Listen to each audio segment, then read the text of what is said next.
Last concept hybrid cloud. Hybrid cloud అంటే ఏం లేదు, it's and combination of private cloud, public cloud చదువుకున్నాం మనం ఇప్పటిదాకా. చదువుకున్నాం కదా ఇంతకుముందు వీడియోస్లో. ఆల్రెడీ హైబ్రిడ్ క్లౌడ్ ఇంతకుముందు వీడియోలో టైప్స్ ఆఫ్ క్లౌడ్స్లో డిస్కస్ చేసిన. ఆల్రెడీ మన సిలబస్ కాపీలో హైబ్రిడ్ ఉంది కాబట్టి మళ్ళీ చెప్తున్నాయి. Private plus public cloud. ఈ ప్రైవేట్ క్లౌడ్ పబ్లిక్ క్లౌడ్ని రెండుని కలిపితేనే హైబ్రిడ్ క్లౌడ్ వస్తుంది, simple. So it mixed of public and hybrid, public and private cloud అని చెప్పొచ్చు. మరి పబ్లిక్ ఎప్పుడు వాడతారు, ప్రైవేట్ క్లౌడ్ ఎప్పుడు వాడుతుంది అంటే అవసరం లేదు, నాన్ యూస్ఫుల్ యాక్టివిటీస్ ఉంటాయి కదా, అంటే non critical activities performed using public. నీకు అంత అవసరం లేదు అలాంటి activities, you can go with the public. ఏవైతే క్రిటికల్ యాక్టివిటీస్ ఉంటాయో you will use private cloud. అదే non critical activities perform using public and critical activities are perform using private. ఇది cloud అనుకో, ఇలా పబ్లిక్ ఉంటుంది, ఇలా ప్రైవేట్ ఉంటుంది. ఈ రెండుని కలిపితే హైబ్రిడ్ అవుతుంది, సింపుల్. ఏదైతే అవసరం లేని non critical activities go with the public cloud వాడి చేసేస్తావు. తర్వాత ఏదైనా క్రిటికల్ యాక్టివిటీస్ దానికి పక్క మంచి కావాలి కాబట్టి, మంచి ఇన్ఫ్రాస్ట్రక్చర్ కావాలి కాబట్టి ప్రైవేట్కి వెళ్ళిపోతావు.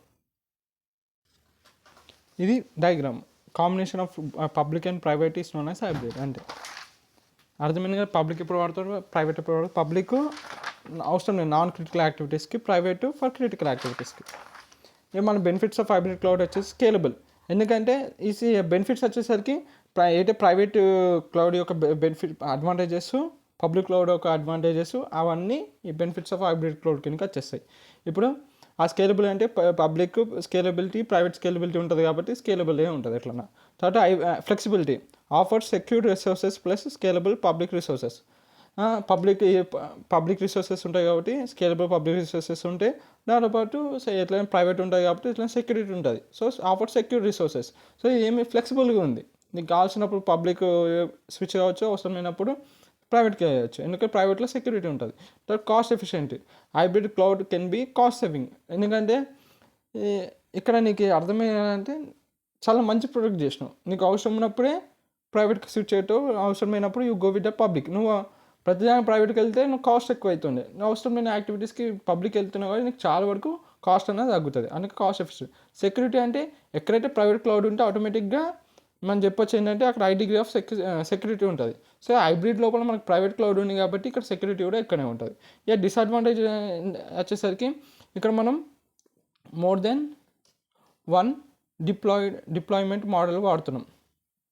అంటే ఇక్కడ మనము ప్రైవేట్ వాడుతున్నాం, దాంతోపాటు పబ్లిక్ వాడుతున్నాం. మీకు ఒకదానికన్నా ఎక్కువ వాడుతున్నాం కాబట్టి ఆటోమేటిక్గా దానికంటే డిసడ్వాంటేజెస్ ఉంటాయి, నెట్వర్క్ ఇష్యూస్ అనేవి వస్తాయి, దాంతోపాటు సెక్యూరిటీ కాంప్లికేషన్స్ వస్తాయి. ఎందుకంటే పబ్లిక్ క్లౌడ్ ఉంది కాబట్టి ఇట్లా అవైలబిలిటీ పబ్లిక్ వాడినప్పుడు దానికి సంబంధించిన సెక్యూరిటీ ఇష్యూస్ వస్తాయి. ఇంకా ఇన్ఫ్రాస్ట్రక్చర్ డిపెండెన్సీ. ఇది అంటే ఇంటర్నల్